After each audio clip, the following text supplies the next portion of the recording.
knew she was the one, bro? Man, I think there's a few things. Number one is, I was single sitting there.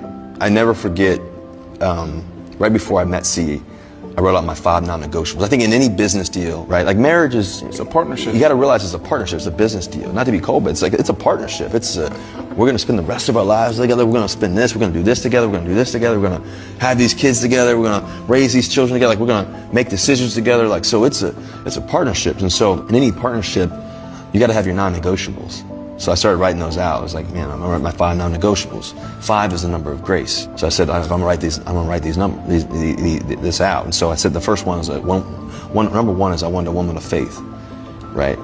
Somebody who was equally yoked and somebody who believed in Jesus and everything else the same way. Number 2 is I wanted a woman who was faithful, not just to me, but also faithful to everything that she's doing. Like to her friends, to her job, her occupation. A woman who was faithful. Number 3 is I wanted a woman who was independent, had her own identity. It wasn't, I was Russell's wife or this or that. Like they had their own identity, they had their own dreams. It could be a nurse, it could be to a teacher, it could be to anybody, but obviously see on stage doing a 1-2 step and leveling up and everything else. But it didn't have to be that, but it was just somebody who had their own identity, who wanted to be volunteer work, or whatever it is. Like they wanted to have something they're dedicated to. Number 4 was I wanted a woman that was going to love me the way my mom loved my dad on his deathbed. When he was at his lowest, my dad used to always say, son, your mom's going to be able to take care of you. And the 5th thing is I wanted a woman who would tilt the room. When she walks in the room, all the furniture would slide her way. And because of who she is and the woman she is. And so I prayed about that. I remember, Judah, me and Judah, we went to church and I prayed about that, wrote it out. I wrote actually out on a napkin at dinner as we were sitting there eating a steak dinner. I wrote it out on a napkin and we prayed over it. 3 days later, I meet C.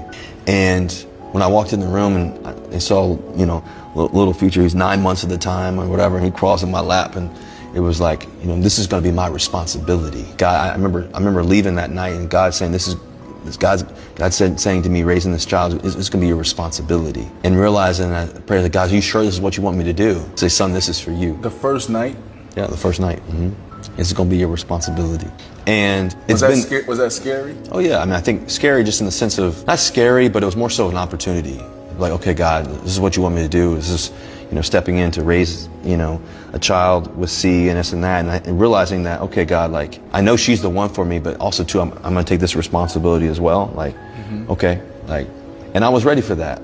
I was ready to, I love children, as you know, I love kids and everything else, but it was like, man, to help raise a child and everything else, understanding that, okay, God, you're gonna give me this opportunity. What a gift.